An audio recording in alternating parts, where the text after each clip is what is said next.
Studio in the great state of New Hampshire. Welcome to the Sounds Like a Search and Rescue podcast, where we discuss all things related to hiking and search and rescue in the White Mountains of New Hampshire. Here are your hosts, Mike and Stomp.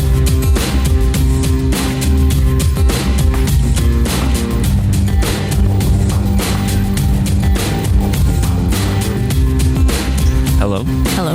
Check, check, check. Hey, hey. So what show is this? Oh, fuck. 71. And full of fun. All right. Are we ready to go? No! This is episode 71, and this is Stomp coming to you from the Woodpecker Studio. We're going to mix it up a little bit this week. Mike is on vacay, and the last I remember, I think he was doing a multi-day Pemi loop, and I think he was posting pictures, and he's crushing it. Yeah, I think he did. The weather looked awesome. The second day might have been a little overcast, but we do not have Mike this week. We have a very special guest who I'll introduce in a few minutes, but you're stuck with the Stomp on this one, and yeah, we get some fun stuff to cover, and yeah, so episode 71, Mike's MIA, but hey, let's see how this rolls without the Miguel. Very cool, very cool. Very cool, very cool. So what is new, mystery guest? Nothing. A little bit of hiking, a little bit of floating. Yeah, we're fresh off the river, huh? We are. Sunburned. It's totally sunburned. We're thinking like this is probably one of the last times we'll get on the river for the summer, so... It was a little low, but doable. Yeah. There were so many options, too, on the table. I hate this time of the year where it's like... Do we hike? Do we float? Do we go to Whale's Tail? What do we do? Yeah. We were looking at the reservations for Alpine Adventure, and sure enough, the zipline tours had like 2 spots open, but on 2 different tours, like 1 spot per tour. So that wouldn't have worked out. I'm going alone. I'll see you later. Yeah, that's a bummer. That would have been a lot of fun, but I think the river was a good call. So I got roped into this. I know, yeah. We were just sort of floating, and we came up with the idea of talking about the 48 in perhaps a way that the podcast hasn't to date, and we'll get to that in a few minutes, but just a few reminders here. We hit 100K. I can't believe it. Woo!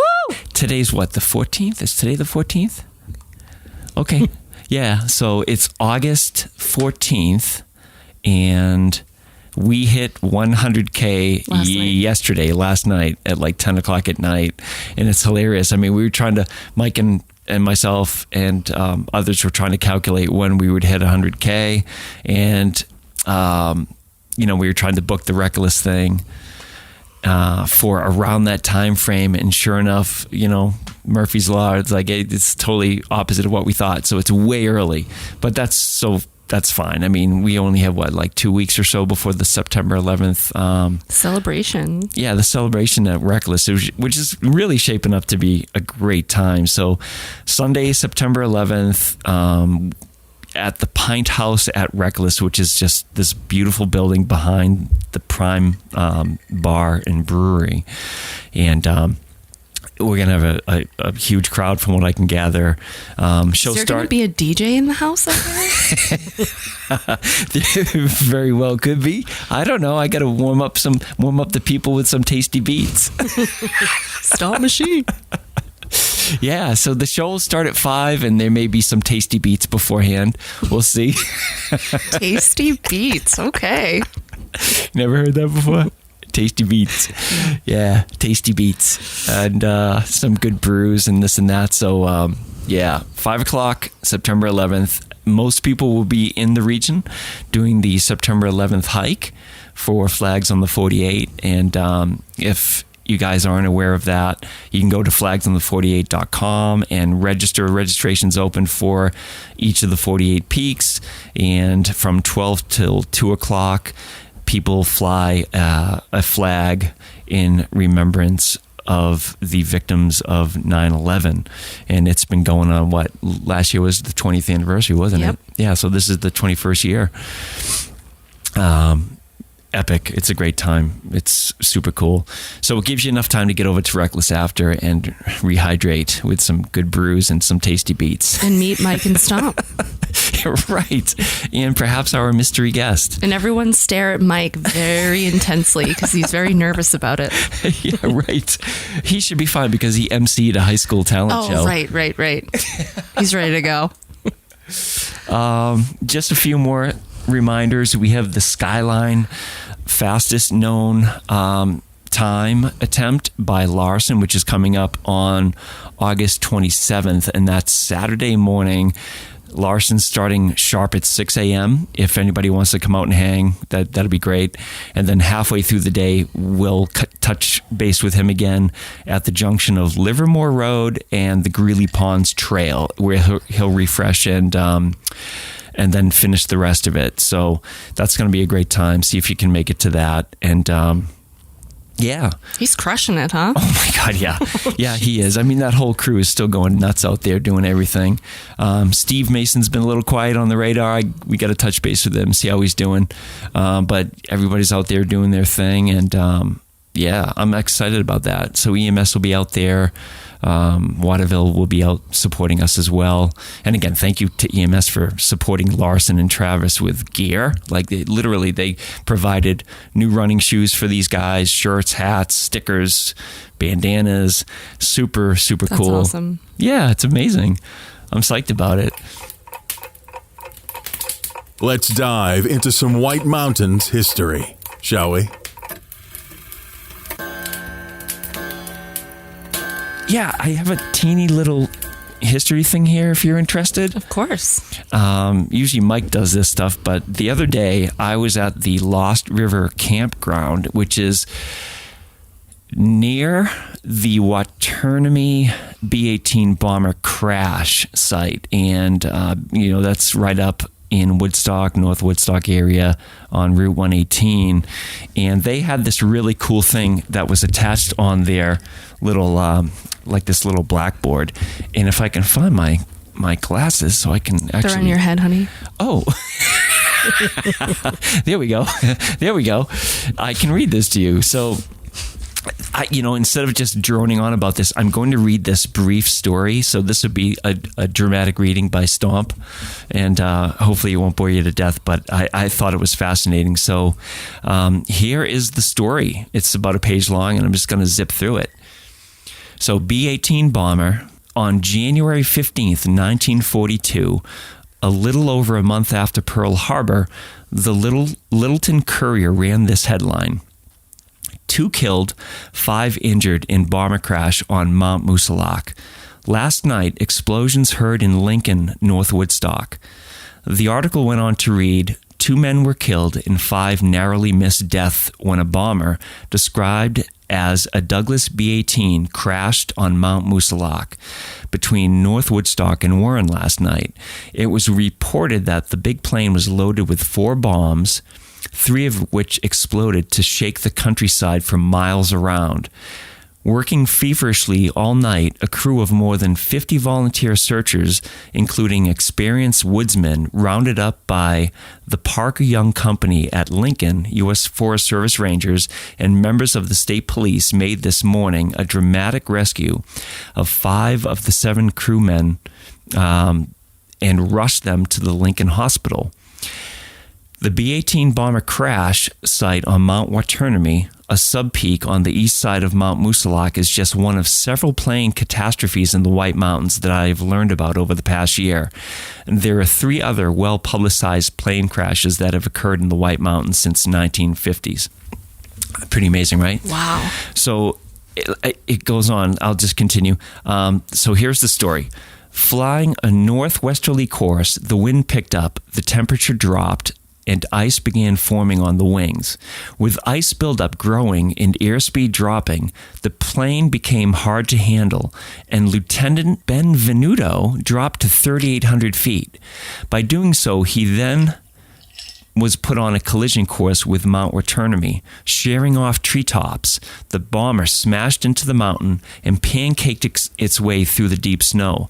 As it plowed through a stand of trees, one wing was ripped off the body of the aircraft, split open, and then grinded to a halt. High-octane fuel dripped on one of the remaining engines, and minutes later, a fire erupted that rapidly worked its way to the bombs still on board. Jeez. It's unbelievable. Miraculously, 5 of the 7 crew members survived the crash. Private Lawrence and Private Phillips were killed, either in the crash or by the subsequent explosions and fire. The survivors, who were in bad shape, were on the top of an inaccessible mountain in a blinding snowstorm with a very cold night approaching. Woodstock residents formed rescue teams and headed up the mountain searching for the cause of the explosions, which was still unknown to them when they departed. As they neared the site, 3 airmen in blood-stained flying gear staggered into view. As they stumbled nearer, it was evident that the survivors were in deep shock. The lead airman, Navigator Lieutenant Craig, appeared to be the least seriously injured. He had only facial lacerations and bruises, while the co-pilot, Lieutenant Cantor, had similar cuts, but also a broken forearm and ankle. Private Chubb, the mechanic, had an ugly cut over his eye. His front teeth were missing, and his jaw was badly fractured. Some distance away and not moving, Lieutenant Benvenuto lay sprawled in the snow. Having crawled 200 yards from the wreckage, he was lying there with a broken back. 75 feet away, in deep pain and nearly frozen to death, with his left leg wrapped around a tree, was machine gunner Private First Class Picard. Picard had crawled out of the burning plane and dragged himself as far as he could when it exploded. A large piece of the plane hit him in the shoulder blade with enough force to knock him into the tree. Amazing. I'm almost done, but isn't this amazing? What a wild story. I mean, I've heard details of this, but never to this degree of detail. So rescuers built roaring fires and sent for toboggans and blankets to carry the wounded crew members down the mountain. Numerous downed trees from the 38 hurricane created impassable toboggan obstacles. So rescuers started cutting trees and swamping out a trail to extricate the injured men. Multiple trips up and down the mountain in the deep snow were necessary before they got off all the injured off the mountain. As Lieutenant Benvenuto was being covered with blankets and prepared to be tobogganed down the mountain, he warned them about the unexploded 300-pound bombs that had been on board the now wrecked and on-fire bomber. The next morning, a live bomb was found buried deep in the snow, with no way to move it off the mountain. A bomb expert was brought in to supervise shoveling snow away from the bomb that could have exploded at any moment. Once the bomb was finally exposed, dynamite was packed around it and the charge was set off. It took 2 attempts, but the bomb finally exploded with a cataclysmic roar. In addition to destroying the bomb, another priority assignment was to find the top-secret Norden bomb site that had been on board the plane and to retrieve any parts of it that had survived the crash and fire. By the way, an intact Norden bomb site is on display at Wolfborough's Wright Museum. Of the 5 airmen who survived the crash, Lieutenant Cantor became a successful real estate developer in Florida. Private Chubb retired as a maintenance foreman at Hanscom Field in Massachusetts. Lieutenant Craig became a dentist in California. Private First Class Picard is believed to have moved to California, where he became a member of a religious commune, and Lieutenant Benvenuto did not survive the war. After recovering from his back injury, he was returned to active duty and died when his B-24 was shot down over Asia. Wow. That's insane. I mean, can you believe that story? I mean, it was. I hate to read stuff on a podcast, but that's unbelievable. Oh man, I've never been there. I know you have a few times, right? Oh yeah, You take me there. Yeah, I mean, just so people know, it's right off of 118, so it's basically Walker Brook Road. You can plug it into your GPS, and just after you take exit 32, you head towards Woodstock, and instead of going right up towards Lost River, you take a left up towards Mount Moosilauke Ravine Lodge, and then it's like one of the first forest roads on the right, so that's the start of it. Just do your homework and you can find it. But yeah, Wow, man, crazy story. Guys, like, I'm done with these mountains. I'm gonna go work on teeth. oh, the guy that joined the commune is like, I've had enough. I've had a near experience with death here. And the other guy, I'm moving to Florida where it's flat. I'm done. Oh my Wow. God. Isn't that nuts? Great history, though. That's pretty incredible. I definitely want to visit that place. Yeah, we should go soon for sure. This is not hiking related, but I don't know if you heard this story, but it's sort of funny. It was a funeral, but it wasn't a typical funeral. And what do you think about this headline? Son knocks over mom's casket at funeral after chaotic family brawl. They must have been Italian. Have you heard about this? No, I haven't. Well, here's the summary. So a brother and sister get in an argument at mom's massive funeral. Brother beats up sister's boyfriend. Another relative breaks out a stun gun to try and get things under control as everyone begins fighting. Another relative hops in a car and tries to run down the sister. Runs over yet another relative, knocks over mom's casket, runs over vases and headstones, and breaks open a water main, which floods the whole area as the rest of the family begins brawling over the cemetery. Driver then gets brained by another relative with a cane as others hold him down while brother is off brawling with still others. Cemetery owner says it was, quote, a bizarre incident, and do not worry at all. Your loved ones interned here are very safe, and our staff is here to assist any of the families. So the mom literally turned over in her grave. Ba-dum-bum. Oh my God! Isn't that the that's craziest terrible. thing? That's terrible. Yeah, so you can count on SLASR to keep you up to date on the latest in our crazy culture. I know our mom died, but I don't like your boyfriend. That's crazy. Yeah, that's a good one. So that's all I have culture. That I don't think we've seen any new movies or anything interesting. So No, we already, you covered that last week about the 13 Lives. Yeah, that was great. That was the last one we watched. a lot of people are starting to talk about that. Oh, It was so good, wasn't it? that was incredible. Yeah, epic. I think it'll definitely win or at least get recognized for Oscar material. Just knowing they had the small spaces they had to go through with those caves, I would have been, knock me out if you're going to send me through that. Like, oh man, it's pretty intense. Yeah, absolutely. So if listeners haven't figured it out by now, Mrs. Stomp is here sitting in for Mike, who's on vacation. Hey. So this next story, I just saw this and I just wanted to briefly talk about it because it's just bizarre. It probably belongs on a different kind of podcast, but the executive producer just woke up. Baby. She's only been sleeping for 11 hours. Right? So listen to this. This is from The Guardian. A beachgoer killed after umbrella impales her in the chest in South Carolina. That is no joke. When that umbrella Isn't that comes loose on outrageous? the beach, watch out. Holy moly. So basically, an umbrella was blown away from its anchoring by the wind and hit Tammy Perot while she was at a Garden City beach. Oh, that's terrible. Isn't that crazy? I've never heard of that happening before. So she just suffered from chest trauma. Oh. And it was the spike end of the umbrella. Oh, man. Isn't that outrageous? Yeah. So that's really sad. But this is interesting. The federal agency, the U.S. Consumer Product Safety Commission, you might find this interesting, estimates that 3,000 people are injured by beach umbrellas every year. I'm not surprised. I said, no matter how much you dig a hole and put it in, that shit comes up. Right?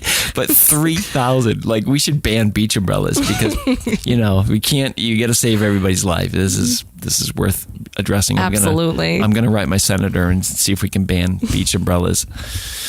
Anyway, so that's pretty wacky stuff. So yeah, sponsor and coffees. I think we have one donation this week. This is a little earlier than we typically record. This is Sunday night. And Mr. and Mrs. Stomp are a little inspired to get this rolling tonight. So we hope you enjoy it. But we want to thank Shandy for donating. Much appreciated. For sponsors, we want to thank Spinner's Pizza Parlor. Family owned since 1994, specializing in hand-spun thin crust Italian pizza with their own homemade sauce. Visit the region's #1 voted pizza and customer service after your hike. Just a few minutes off of Route 93, Dascom Road exit. Stop by and say hi to Dolls and Pops and tell them you're a listener, and they have stickers, and they'll roll out the red carpet for you. That's my mommy, so y'all better go. Yeah, absolutely. It's good stuff. Thank you to EMS. We already gave them some props, but your Northeast go-to for outdoor gear, guidance, and education and more since 1967. Check them out at ems.com. And of course, a special thanks to at Rek-lis Brewing up in Bethlehem, where you'll enjoy the best food, craft beer, and fun just 15 minutes from Franconia Notch, many 4K footers, and less than 10 minutes from the Five Corners. And again, they're hosting our 100,000 celebration. So come on up and give them some of your time and money. It's going to be a great time. Oh, hell yeah. It's going to be awesome. All right. So this is where Mike usually does his show opener. Oh. And I'm going to improv it. Are you ready? I'm ready. All right. Wish me luck. This is from the heart. No script. This is off the cuff from the heart. Do it. Welcome to episode 71. Today, we are joined by Mrs. Stomp. 71 and full of fun. For a long time, Mr. Stomp has been itching to talk about not so much a mountain or a series of mountains, but the whole 48 experience as a whole. Like, what happens when somebody falls in love with the mountains and what they experience from beginning to end, like the whole circuit, the whole story. And I think we have a really great story. I think so too. I think it's really neat, and everybody has an amazing story about their 48 experience. And what we're going to do tonight is just tell everybody what we experienced, and we hope you enjoy it, and I think you'll get some laughs out of it and maybe learn something along the way too. So I'm Stomp. I'm Mrs. Stomp. Let's get started. Let's get it started. There we go. All right. So beer talk. Oh, what you got? Mrs. Stomp? I've got a vodka cocktail. Oh, nice. Yeah, it's my classic. I needed some liquid courage to come on here, so it's a little bit of vodka and Diet Coke. That is true, huh? Yeah. Yeah. How long have I been asking you to do this? Forever. And then I said yes on the river earlier, so we got home and he's like, "You ready to go?" I was like, "What?" I know. You're a super good sport, though. What are you drinking? Something similar. I think I have a cranberry margarita. Yeah, cranberry. You made. Yeah, very cool. Cranberry very cool. margarita, and it's super tasty. So, any recent hikes? Yes, my husband and I, we hiked up the other night to the Overlook, which is as you're heading up Welch, the Welch Sticky Loop. It was the night after the full moon, and the Perseid meteor showers actually were going on. So we hiked up there to see, in hopes to see that. Yeah. I looked it up really quick. There was also the Sturgeon moon, which we missed by a day, right? Right. And then, but we figured the next night it would still be. Yeah. If you go to that overlook right under Welch, the moon rises right over, what's that mountain?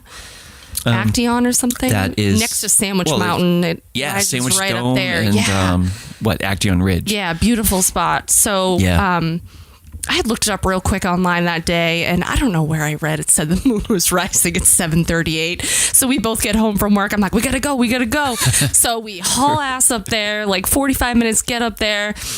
And it's like 7:30 and, there's clouds and like it's still beautiful, stunning. The clouds, the sky, the sun was setting.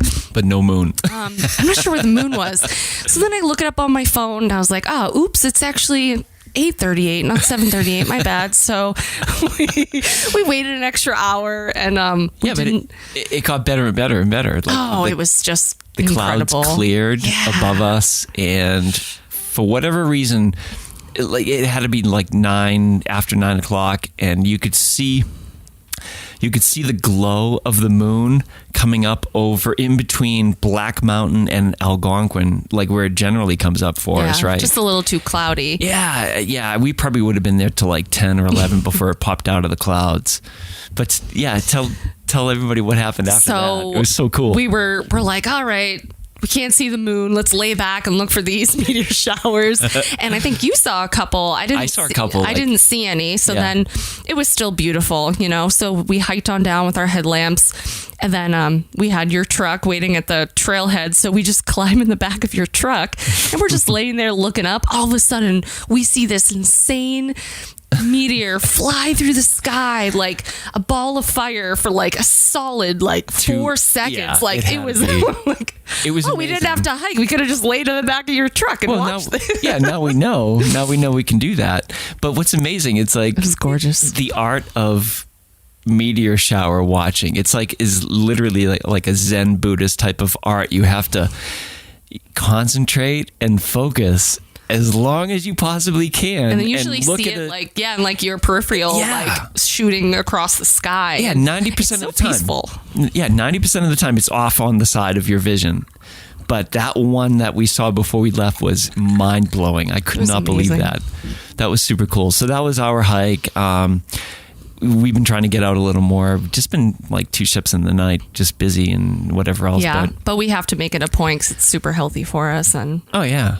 And it's great. It's been great. Yeah. Did we even mention the quartz pit last episode? You did when we went up Smartsbrook, our secret little spot. Yeah. So anyway, yeah, you do what you can. Sometimes you get busy with life and everything else, but so that was a fun time. So notable hikes, we have 2.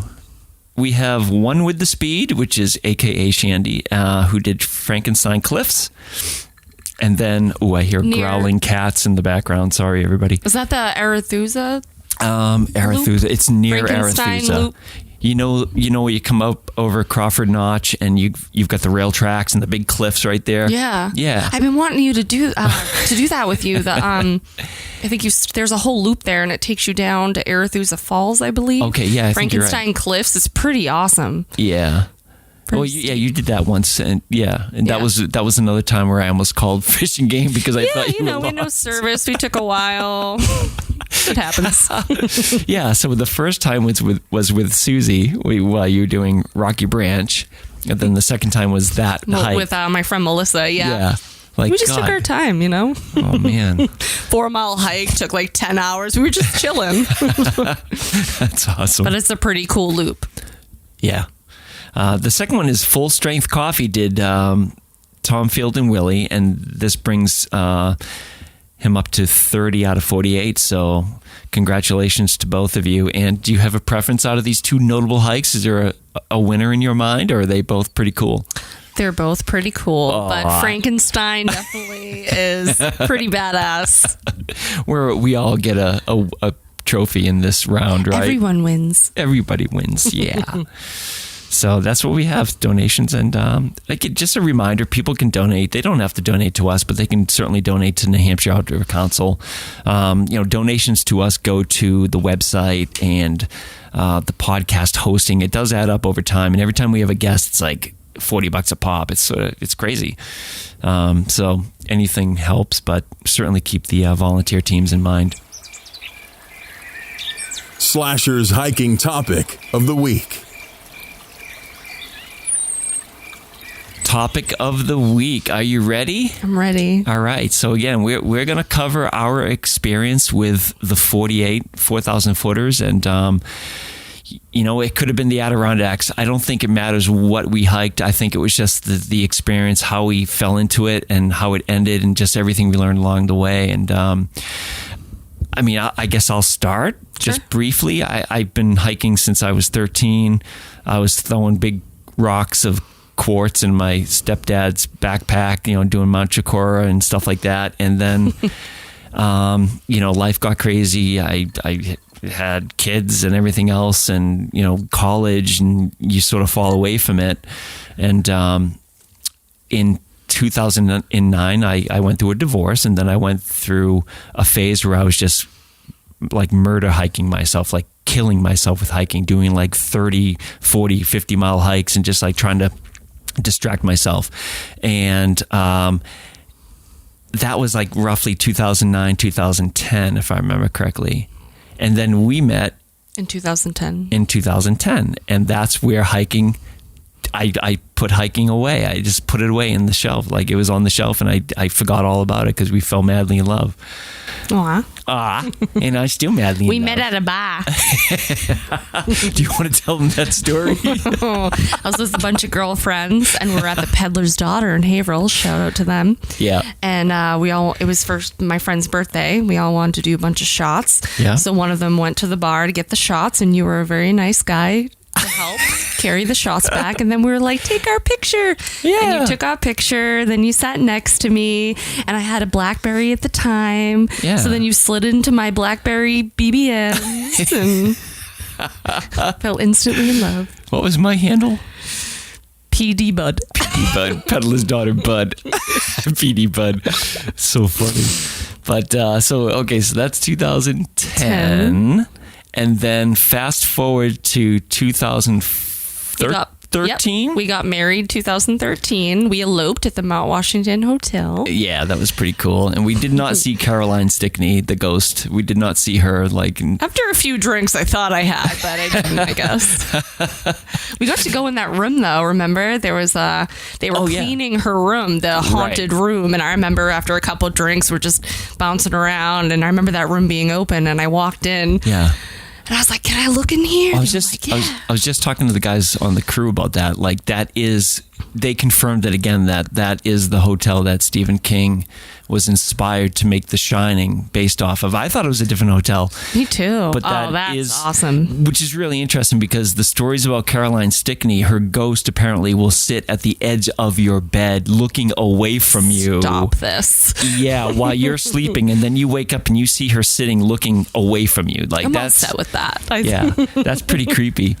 But that was a good time. I remember we had the like a couples massage and stuff like that. I felt like a Clinton. That spa that they have there is you sit in a hot tub and you're just staring at the prezzies. At the time, I was like, "What's that?" With mountain? the white robes, like you remember the white robes? So fancy. Oh my god, it's crazy. They're like, "Did you have your wedding here?" I was like, "Yeah, we eloped in a random room next to the mountain." Yeah. We snuck into a room. We snuck in.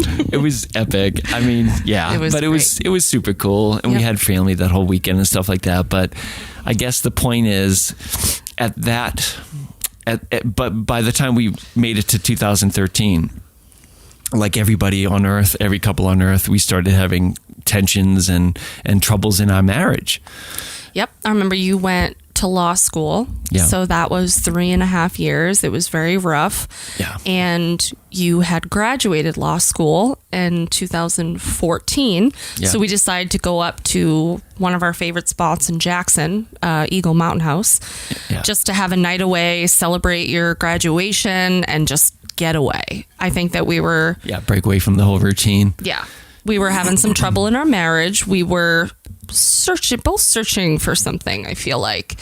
Yeah, and that's a good way to put it. We had a big fight. Let's lay it all out there. We had a huge fight that night, and we woke up the next day, and you suggested we go on a hike. And I was like, I don't have sneakers. I don't have this. I don't have that. I can't. I didn't have a pack. I didn't have boots. We didn't have anything. No, we were just there. Yeah, we went to North Conway. We got me some sneakers, and then you said we're going to go up to Glen Boulder. and we went up there. You didn't know what that was. I didn't know what the hell that was. So for listeners, that is a southeastern a boulder about a mile and a half up off of Route 16, just south of Pinkham Notch. And, for a beginner hike, it's actually a decent option. It gives you killer views, but it's tough, right? Oh, yes. So let's talk about it. I had never, that's, I guess, where my story comes in. I had never hiked. I was definitely in a place in my life where I was searching for a hobby. I was searching for more. I was depressed. I was drinking a lot. Didn't really know myself or what I wanted in life. And I know we were having troubles. And that day that you took me up there, oh man, I got to that bowl. That was the hardest thing I've ever done in my life. Yeah. I remember standing there when we finally made it. I had one hand on the boulder. My head was down and I'm weeping, crying. And I'm crying because I'm happy. I'm crying because I'm sore. I'm crying. I'm like, what the hell did I just do? I was so confused and I had so many emotions running through me. And my legs were jello on the way down. I wanted to die. I wanted to kill you. I hated everything about the whole thing. But the fact that I woke up the next day and I could not stop thinking about it. Right. Yeah, there you go.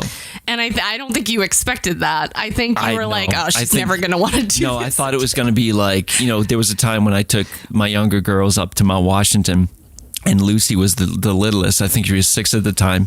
She will never hike again. I mean, she's traumatized by that experience and I ruined it for her, but I think she's sort of coming around. But I guess I was wondering, did I ruin it for you? Because I got to tell the listeners, you were crawling down that because we hadn't done any activity like that, period. I had never done anything like that. I've never hiked before. I was like, my body was like, what the hell is this? I didn't know, and I could barely get down. I was sore for days. Yeah. And I couldn't stop thinking about it.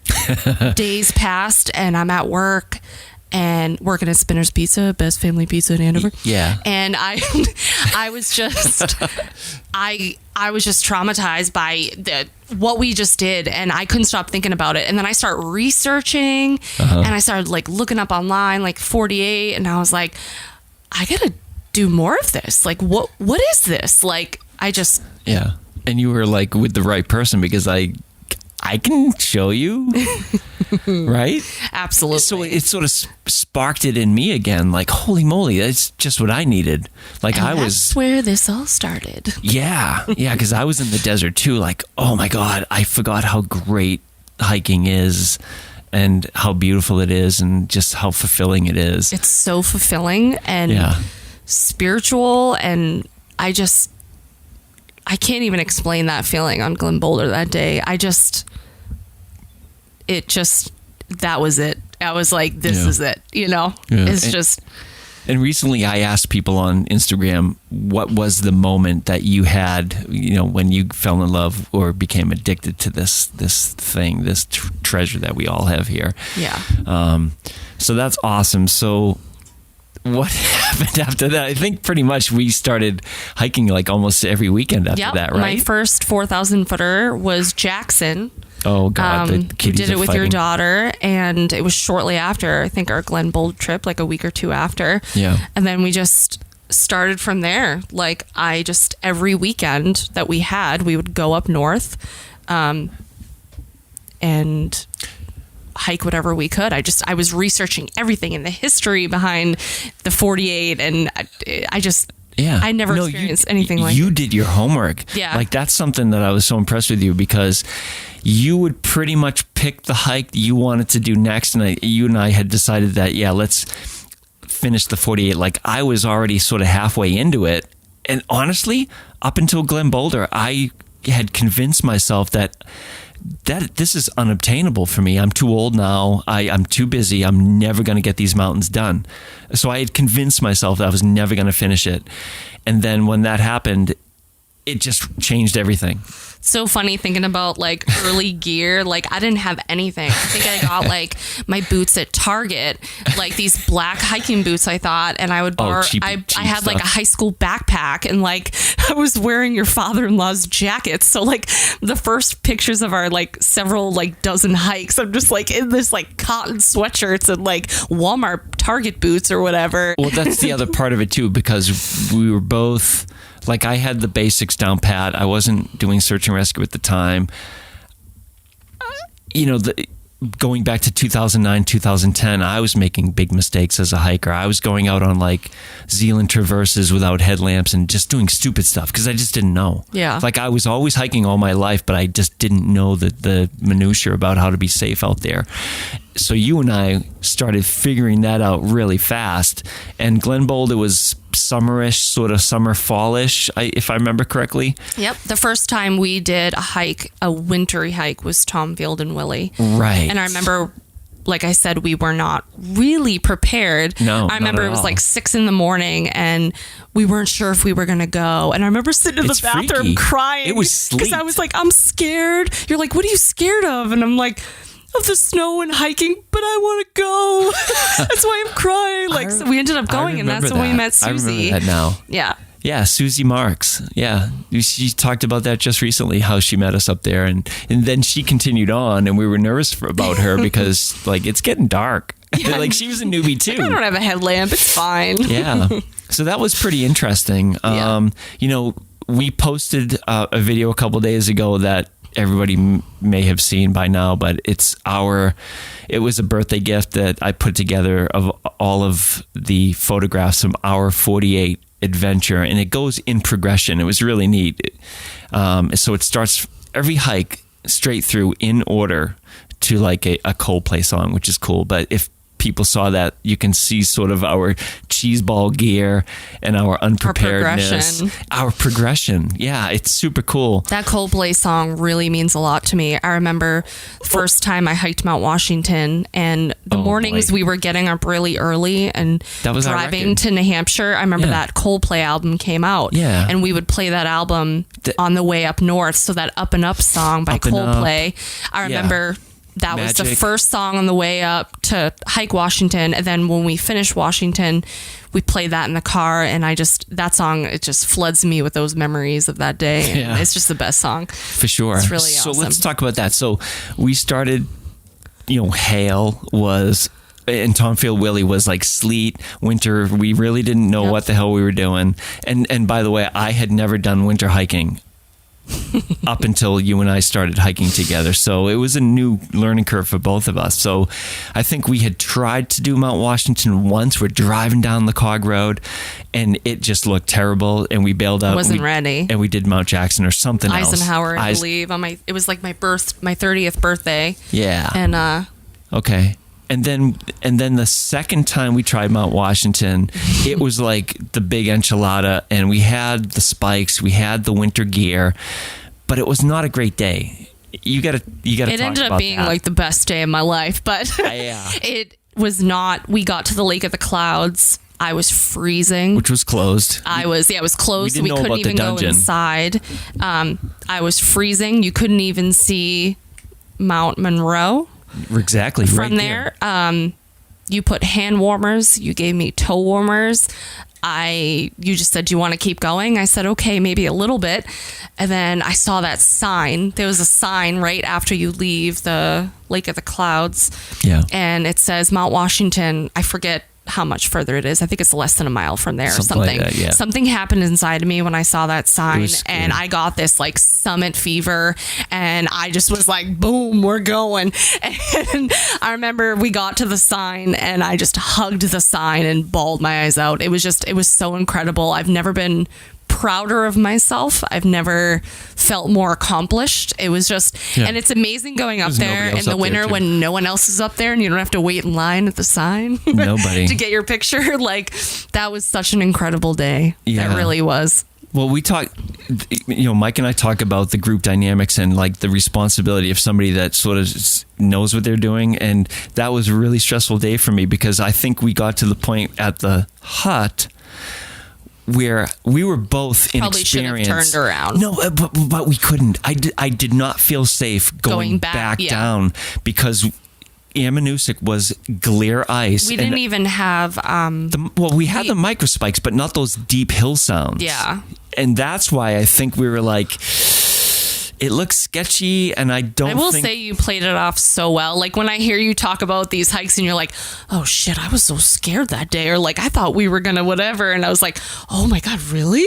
Like, you held it so well. I always trusted you and your judgment and what you thought was best for us. Well, that was a scary one. I mean, if people watch that video, you can see me looking white as a ghost, terrified for like 90% of that video.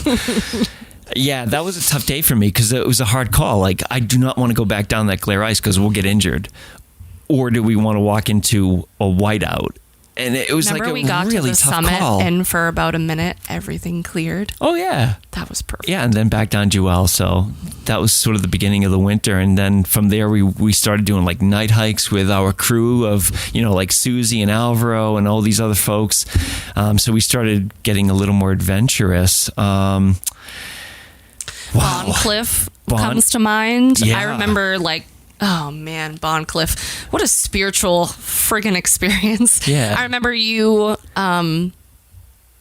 before we got to the cliff, you stopped and you let me go by myself so you can take, that picture everybody takes when you're on the cliff. And I cried the whole this is the theme. I just get hiking is so emotional for me and so spiritual, and I just feel so fulfilled and emotional when I do it. And I remember just crying all the way to the cliff, just being like, and this quote comes to mind when I think about Bond Cliff, and it's like, there are two most important days of your life: the day you were born and the day you find out why. And when I stood on that cliff, I was like, this is why.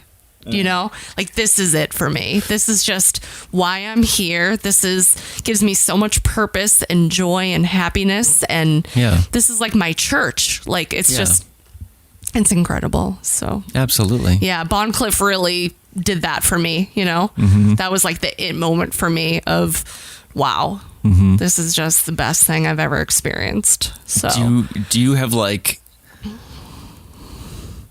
any memories as to the hardest? What was the hardest of the 48 for you? Do you know? Yep. Past the Conway and comes to mind immediately. But we did that at night. We did it we started at midnight, I think. I've never experienced ice before that. Yeah. And that's how you got your trail name. Yeah, Ice Queen is my trail name because I'm actually not the Ice Queen. It's like the complete opposite.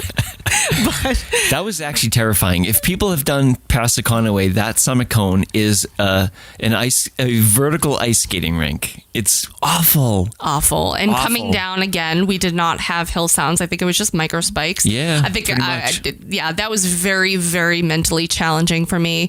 Owl's Head in the winter, that was a very, very long day. Yeah. What about you? What sticks out for you? Well, I was going to say before I get to that you started breaking off and doing hikes with Susie for different and other people for hikes that I had already done because I wanted you to catch up so that we could finish together. So you and I were already planning, let's finish this together. How are we going to do it as quickly as possible? But I think the hardest one for me, or the most psychologically taxing for me, was Wildcats. I was just going to say, let's talk about the Wildcats. And this involves our missing in action co-host Mike too, because it's a funny story. So let's talk about it. Oh man. Yeah, we went up I think, from Pinkham. That's Glenellis Falls, right across the street from where we started this whole adventure. Yep. Right across the street from Glen Boulder. So basically, we were climbing up, and we're getting fit too. We were sort of starting to crush it at that. Yeah, we were crushing it at that point. We were making good time and good mileage, and we got up to the top of and we're cruising along the ridge of the Wildcats. This is the next summer. If I remember correctly. Yep. So we made it through the winter doing some random winter hikes, and it's the next summer. And everything's going fantastic, and we're taking our time. And I get a text from Mike, at about, say, I don't know, 10:30, 11 in the morning or something like that. And we're maybe halfway from the summit of Wildcat A to the top of the ski lifts, where the ski lifts drop out. And Mike's text, I'm ahead of you by like 50 feet or so. And we're just, making our way along the ridge.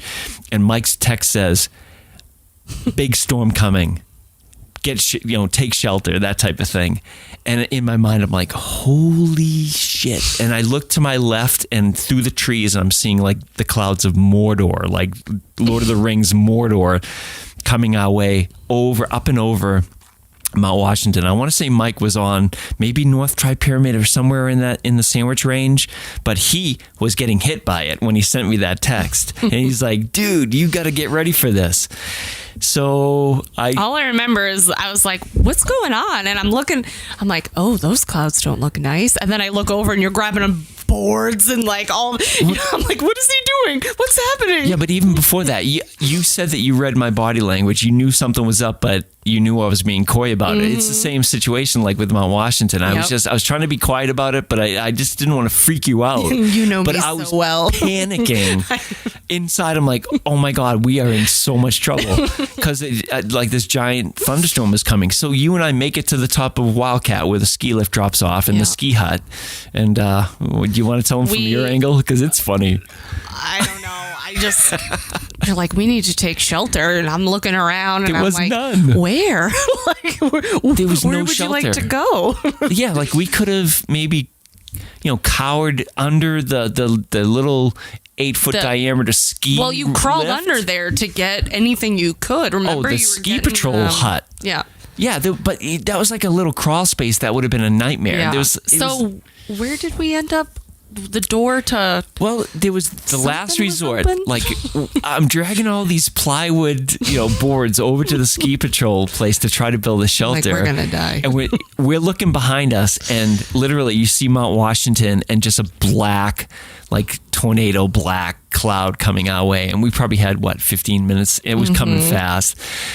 The last thing we tried was this teeny little tin hut. It had to be like... Yeah, what was it for? What's it used for? Well, inside there was some of the snowmaking water, and it was like valves and pipes for snowmaking. So the door was open. The door was open. We crawled on in. It was unlocked. I couldn't believe it. So we actually were like, "This is it. Let's go. Let's." We popped go. open a Twisted Tea and we sat in that thing, and the rain was intense. Oh my God! It was hail. I mean, we were lucky. Because we were in that thing, and I used a hiking pole, which I was using at the time, to jar the door shut so that the door would not fly open. And the noise of the hail hitting a tin That was like a roof, solid 20 minutes, right? That was... Oh, yeah. We would have been in trouble. So then... It cleared, and we survived, and we continued on. And this is sort of the neat thing about hiking. Everybody experiences these really neat moments, and for us, that day was really special because to think about how long it takes to hike, any hike in general, but to go from like Wildcat A all the way over to Carter Hut, all the nuances and every step you take, like it's seconds and minutes and this and that. We get to that overlook just before you drop down into Carter Notch, that overlook that you can actually see Carter Dome and Carter Hut. We get to that moment and there's this massive double rainbow. Oh. Like, I mean, come on. Are you kidding me? Amazing. Yeah. It's like really special memories. So... I don't know. What was that for us? What was that like? Maybe that was towards the end. I think. Like the Wildcats. I only had but I think 2 left after that. Yeah, we had only 2 left, I think. Okay. Oh, I want to talk about food while you're hiking. Yeah, it just tastes so much better. We did the Kinsmans, and it was in the winter in the snow. I was cold, probably grumpy because I was getting hungry. And then we're in the call between north and south. And I remember we broke open like cheese, pepperoni, crackers, and it was the best cherry tomatoes I've ever had in my life. They were so juicy and amazing. They just brought me back to life. It's just amazing how everything tastes so much better when you're hiking. Everything. And it's like... Yeah, and that's where I got my Costco trail name, because I was packing all those gigantic meals. Come out with some great shit, and you're like, hey, would you like some cherry tomatoes? This is a nice side story, because at Glen Boulder, you have pictures in that video of eating Cheez-Its, right? Yeah. So that's... Cheez-Its became my thing. Cheez-Its became your thing, and if you didn't get them, like, at a particular time... Or what are you trying to say? Or at a summit, you would become like... Are you referring to my Cheez-It meltdown? Cheez-It meltdown, yeah. You become Galadriel, like the evil Galadriel. Oh my God, let's talk about that, because that's funny. Because we did Cannon. Yeah, we went up Kinsman Ridge Trail from the tram side, and we made it up to the top, and there was like 10 million people up there. And for whatever stupid reason, we didn't sit down and eat. And we went down the backside of Cannon towards Cannonballs, like towards Lonesome Lake. High Cannon, or what's that trail that? Is it High Cannon? That's Kinsman Ridge Trail. That's going back down the other side. The backside is Kinsman Ridge, and it continues on over the Cannonballs, like up over the Kinsmans and this and that. But High Cannon comes up. That's where Mike finished. He went up the High Cannon with the ladders and to the summit. But you and I went down that sketchy backside. Mm-hmm. And then down towards Lonesome Lake Hut. And by that point, we made a boo-boo, and we had to like walk. And you didn't feed me. I know, exactly. We never stopped. And I got grumpy. Yeah. And you were throwing shit at me by the time we got to Echo Lake. It's like Echo Lake we had to walk around. Yeah. And we didn't stop to eat lunch, and I got a little hypoglycemic, and I didn't get my Cheez-Its, and I was like, I hate this hike, and I hate hiking, and I hate you. Oh my God. I'm never doing this again. Yeah. So make sure you feed yourself and your partner. Lesson learned there.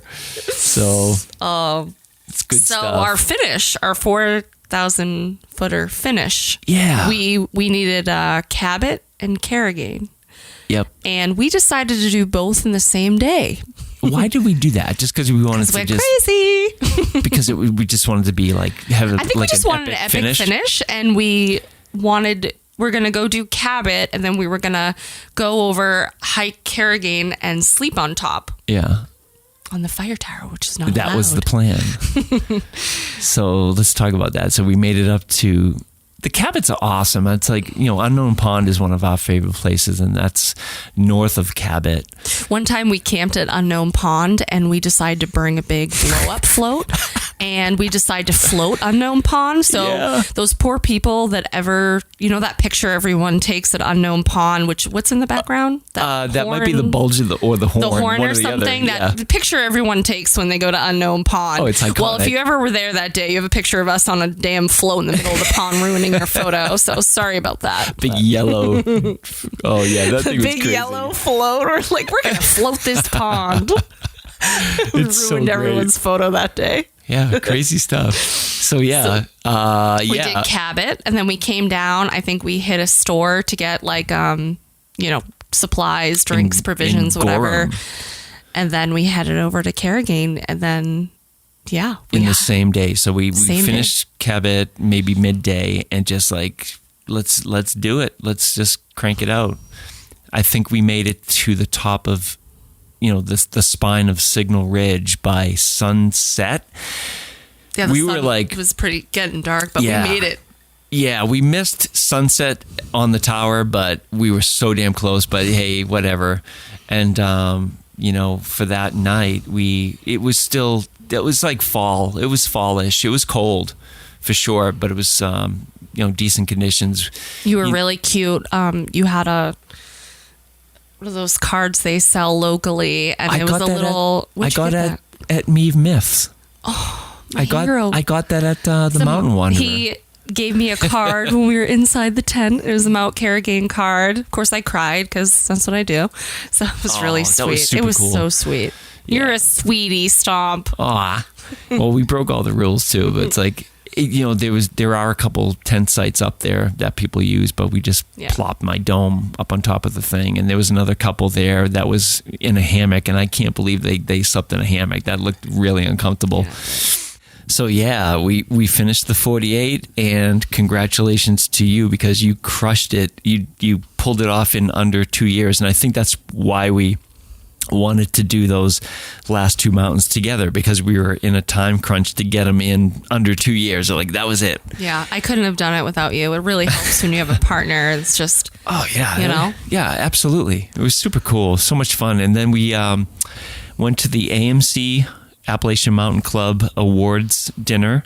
Oh, that was awesome. We submitted our photos, and sure enough, they showed the picture of you and I at that Carter Notch overlook with the rainbow. The last Wildcat, with the rainbow. That was definitely a photo that had to be in there. How cool is that? Wow. And not only that, but we joke about Meave Myth, the I don't think Mike knows who that is still. No, he doesn't. Mike, if you're listening to this, it's Steve Smith. Yeah, you will give it away. Okay, it's Steve Smith. Okay, all right. Sorry, Mike. So we love Steve Smith, and there was two people giving away the awards, Steve and some other, I forget who the other guy was. Yeah. And I just kept thinking oh, come on, Steve. I want us to get Steve. And then he called our names, and we went down, and you were like, can we take a selfie, Steve? And we have a selfie with Steve Smith with our, it was awesome. Oh, yeah, totally. So cool. But I have a confession. Oh, really? Yeah. What is it? If I tell you, they might strip me away of my award.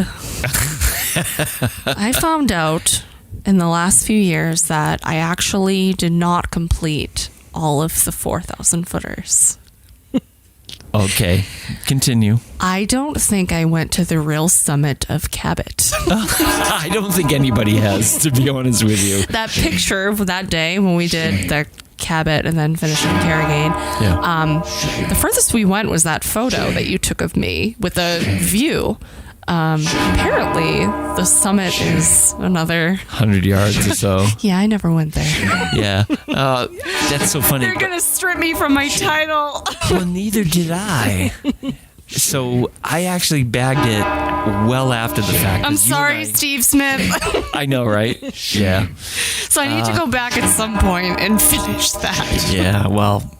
Don't tell anybody, though. You get an honorary SLASR award for finishing it, if there's such 47 and a half.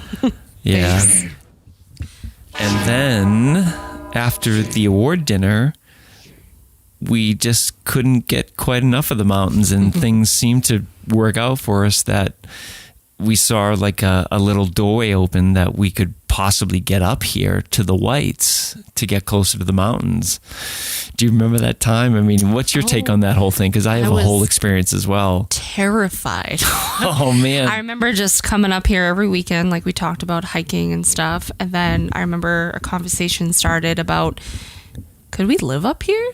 Why are we never want to go home when we come up here. Yeah. We dread driving back to Mass on Sundays. We drive up at 4 a.m. every weekend. Yep. And, we just sort of started looking up here. Remember we first started looking in Littleton?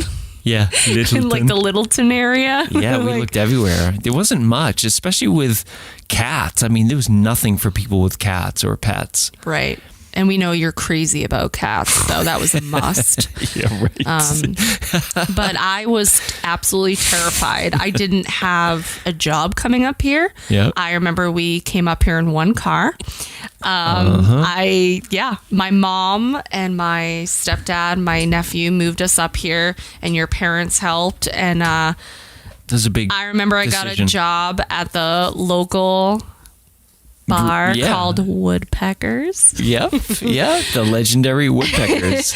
And so it was just coming up here and starting a whole new life. I was terrified, and it was tough for the first 6 months adjusting and dealing with that whole thing of finding a job and just everything. And here we are 6 years later sitting here. Yeah.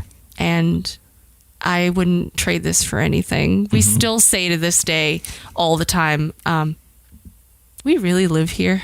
No kidding. Like, oh yeah, like driving to work, I still look at the mountains like, what the hell? Yeah. This is amazing. This is just amazing. But the foundation behind the decision was the unaffordability of housing, the overcrowding of mass.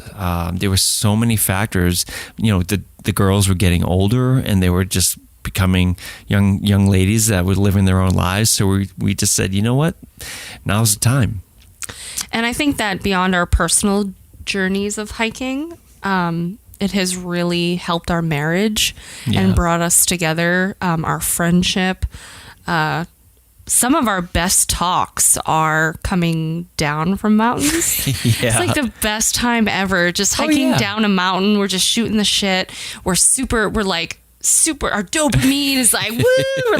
We're like super happy and just feeling accomplished and fulfilled. And we have some of our best talks coming down mountains. I really treasure our just banter coming down when we're hiking and stuff. I think that it's really helped our marriage and brought us closer together. But not only that, like, I think what we were missing down south was community. Mm-hmm. Like the hiking community and just community in general up here is different. It's just something to be experienced. But some of the our hiking friends are amazing. Yeah, the hiking friends are, you know, they're a different kind of relationship, and it's a bond that is different from family. It's different than a family bond, and it seems to be as potent and long lasting and durable as a family bond. 100%. The connection with our hiking family is just something.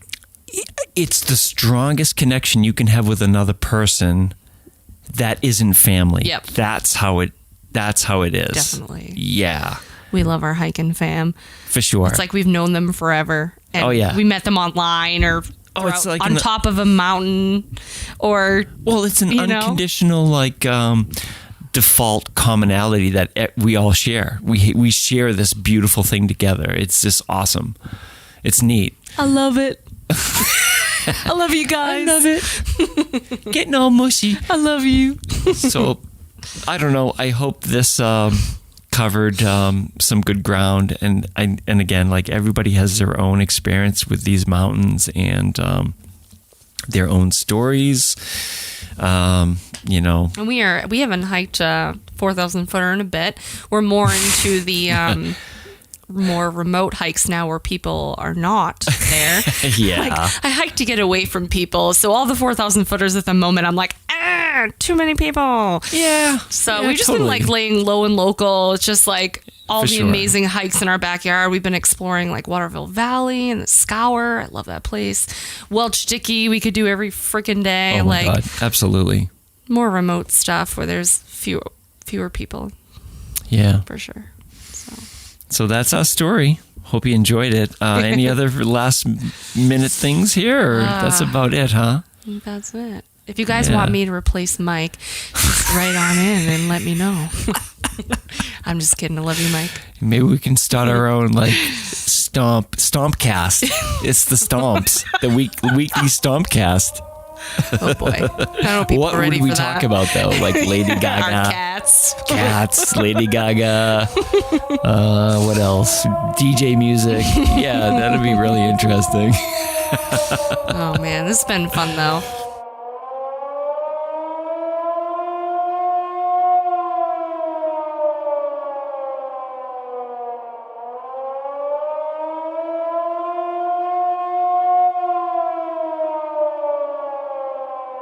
Okay, well, let's just cover a couple search and rescue stories, and then we will wrap it up.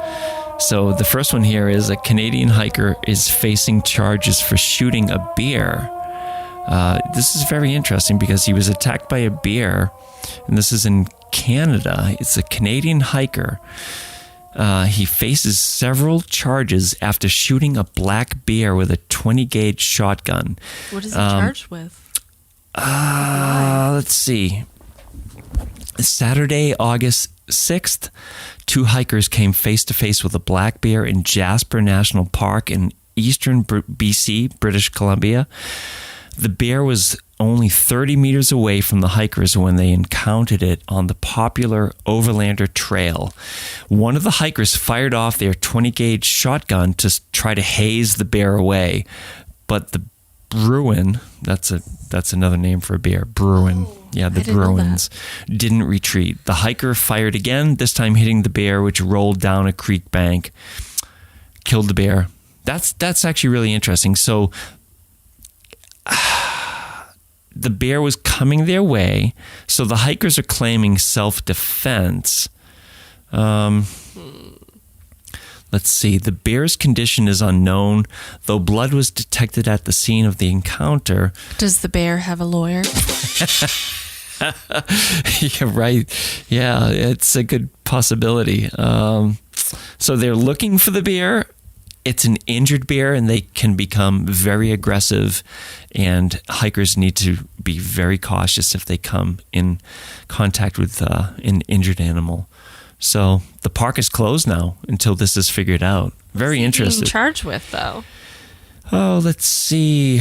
An official told CBC that a hiker using a loaded firearm in self-defense in the national park was unprecedented. So the hiker's charged with several counts, quote unquote, under the Canada National Parks Act. It's not immediately clear what those charges are and what kind of punishment the hiker may face. Doesn't he have the right to bear arms? Oh, listen to this. Oh, shit.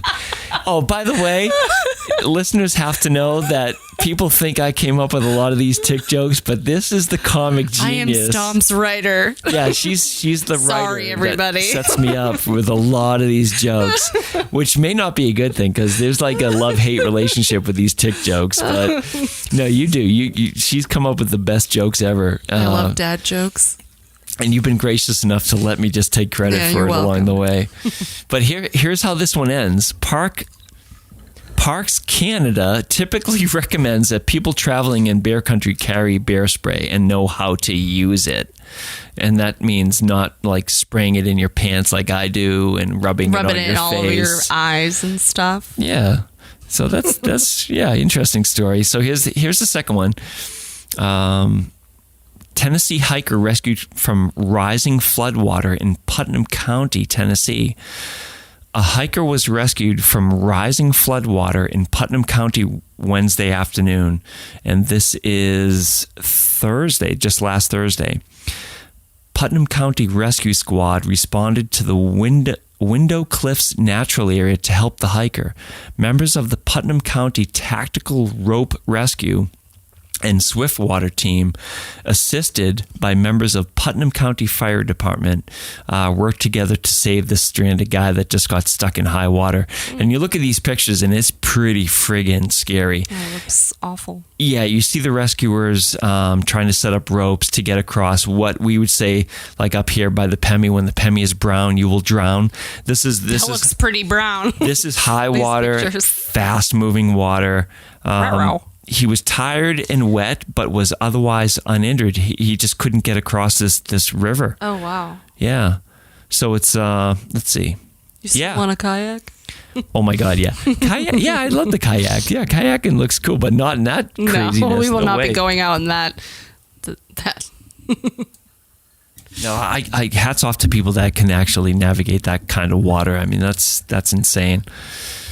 Let's see, the next one here. This is sort of interesting. It's not a search or a rescue, but this one individual took it upon themselves to walk 200 miles of Hawaiian trails within 6 weeks. So it's basically like a navigator or I forget the term. Look at that picture. Yeah, it's really neat. So this person mapped all of the trails in Hawaii over the last 6 weeks or so. Covering. Let's go! Yeah, Larson, there you go, buddy. There's your next challenge. 200 Hawaii. miles in 6 weeks. Wow. Fastest known time, right? So it was a daunting task because I had so little time to do it. So this trail runner and are there mountains in Hawaii? Like what is hell the yeah. terrain? And see, I'm not sure. Let me read a little more because I'm not sure if this was like just the main island of Hawaii or all the islands, but He's a trail runner, map maker. He covered all the trails in 6 weeks, collecting data for the state's Na'alahili Universal Trail Access Project, which is a new project, I guess. The trails, let's see. Yeah, he covered all the... So it's basically like... Would it be like redlining? He redlined... 21 trails, it says. Wow. Yeah. With a GPS strapped to his shoulder, he pushed and pulled an aluminum buggy that was made of... For golf bags. For golf bags. He retrofitted it to carry a GoPro camera and measuring equipment. So this is pretty epic. So there you go. Hawaii is like up to speed now with like the whole redlining GPS thing. That's Maybe really neat. We should go there next. I have no desire to travel like to Hawaii. We're in the best place ever. That's part of it. For sure. That's a big part of it. But yeah, anybody's in Hawaii, go for it. Let's see. Oh, this is really interesting. This is in Oregon and the California-Oregon border. There were recent fires, and apparently there were over 60 Pacific Crest Trail hikers that were rescued from the fires that are going on over there. Wow. So, we've got this guy like Cheswick and a couple of other hikers. I apologize for not recalling their names at the moment, but Pawsey. At least 60 PCT hikers were rescued near the border of California and Oregon over the weekend after the fast-growing McKinney fire left them mired in smoke. Unbelievable. So, wow. Let's see. The rescue team arrived and evacuated the hikers, but visibility was as low as 20 feet. Governor Newsom from California, I suppose, declared a state of emergency for the county. Some 110 miles of the PCT are closed. So this story is dated August 2nd, so this may be a little behind the times. But it mentions some interesting things, like fires can travel upwards of 12 miles an hour. That's amazing, because we're hiking at what, like 2, maybe 2.5, 1 if we're going up steep stuff. Oh, it also says it was super dry, and the weekend was packed of dry lightning strikes, which started numerous new fires in the area. Wow. Dry lightning. Yeah. Oh my goodness. Yeah, that's scary. So anyway, that's what's going on the PCT. Now, locally, we just had a couple incidents right here in the Notch, and this is from the Fish and Game website, and this is dated August 12th. Yeah, this is really interesting because I was in Lincoln at the time, and I saw the Blackhawk flying over the Kank west through Lincoln towards the Kinsmans, essentially, and I did hear about this one as well, but apparently on August 12th, before 8:30 a.m., rescuers responded to a 911 call of an injured hiker on the Falling Waters Trail in the area of Cloudland Falls. We've seen it together. Oh, it's just like 1.5 miles up. Yeah, it's an 80-foot fall. It's a massive waterfall, so it's huge. Wow, 24-year-old. Yep, 24-year-old male had suffered a 50-foot sliding fall from the top of the falls to the rocks at the base of the falls. And during the fall, the hiker suffered significant leg injury that would prevent him from hiking out without assistance. Shortly after the fall, Good Samaritan hikers with medical training happened upon the scene and provided care upon the arrival of rescuers. Conservation officers and volunteers from Pemi Valley Search and Rescue Team arrived on scene by 9:45 a.m. That's early. Very early. I'm wondering, they must have been going up trail, I'm guessing. Oh, yeah, definitely. Yeah, that would make sense, I guess. And the carry out to the trailhead commenced. At 11:05, the rescue party arrived at the trailhead, and Linwood Ambulance took the injured hiker to Littleton Regional Hospital. At 1:35 p.m., another report of an injured hiker was reported through 911 to New Hampshire Fish and Game. A 24-year-old female had suffered a lower leg injury in a fall while at Kinsman Pond Shelter in Lincoln, which is basically just above the Lonesome Lake Shelter. And I know you're laughing because you have a story about that place. I had emergency poop there one time. Okay. Anyways, good. Well said. But it was in winter. That's my story. We'll leave it at I buried it, don't worry. I think we'll bury that story too. Oh my God. Okay, so Kinsman Pond Shelter is a remote shelter approximately 3.6 miles from the nearest trailhead over rugged trails.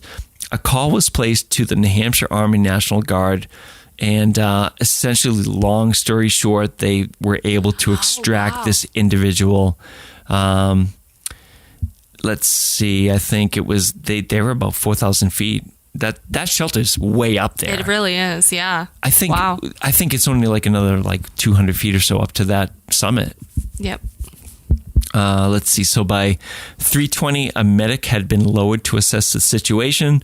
At 4 p.m., the medic, injured hiker, and hiking companion were hoisted into the Blackhawk, and shortly thereafter arrived at Cannon Mountain Ski Area, and then from there they were transferred into a local ambulance. So that's a pretty interesting story. Great pictures, really interesting pictures. So thank you, Air National Guard. Thank you, Pemmy Valley Search and Rescue. Yeah, all the volunteer teams. I mean, they're just killing it this summer. It's been a busy summer. I think we're up to just locally in the Notch, I think we're up to 22 missions or so. Ooh, yeah. And the busiest season is yet to come. So the leaf peepers, that's when it gets crazy. So fall on those leaves. Yeah, but it's interesting to see Falling Waters back on the radar again, because we used to be up there all the time, and it dropped off the radar. It's back again. Lucky you guys. It's back again. Yeah. So anyway, this has been fun. I'm glad we gave Mike a rest this week because he works pretty hard on the podcast, and his daughter had to do a lot of laundry. So the laundry never ends. So 19's shackled to the laundry machine, and he's mansplaining how the laundry machine works, and in the Mike household, you have to manually spin the drum with the clothing because he's trying to conserve energy. Is he still out on his Pemmy loop right now? No, I have no idea. Oh. I think so. I would hope so. Does he need a rescue? Is he okay? Do you want to go? You want to go get him? Yeah, no, we can't. We got to finish the podcast. But this has been a lot of fun. Thank you so much for doing this, because I think I asked you 1,000 times to do this. 1,000 times. And moment of weakness on the river today, like I said. And here we go. So awesome. But I'm so proud of you and your podcast, and I can't wait to go to Rek-lis and have that awesome celebration. Yeah. I love you, Schmoopy. Oh, God. Don't cut that. We'll see you next week.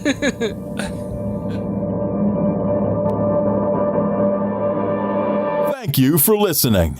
If you enjoyed the show, you can subscribe on Apple Podcasts, Spotify, Podbean, YouTube, or wherever you listen to podcasts. If you want to learn more about the topics covered in today's show, please check out the show notes and safety information at SLASRpodcast.com. That's SLASR podcast.com. You can also follow the show on Facebook and Instagram. We hope you'll join us next week for another great show. Until then, on behalf of Mike and Stomp, get out there and crush some mega peaks. Now covered in scratches, blisters, and bug bites, Chris Staff wanted to complete his most challenging day hike ever.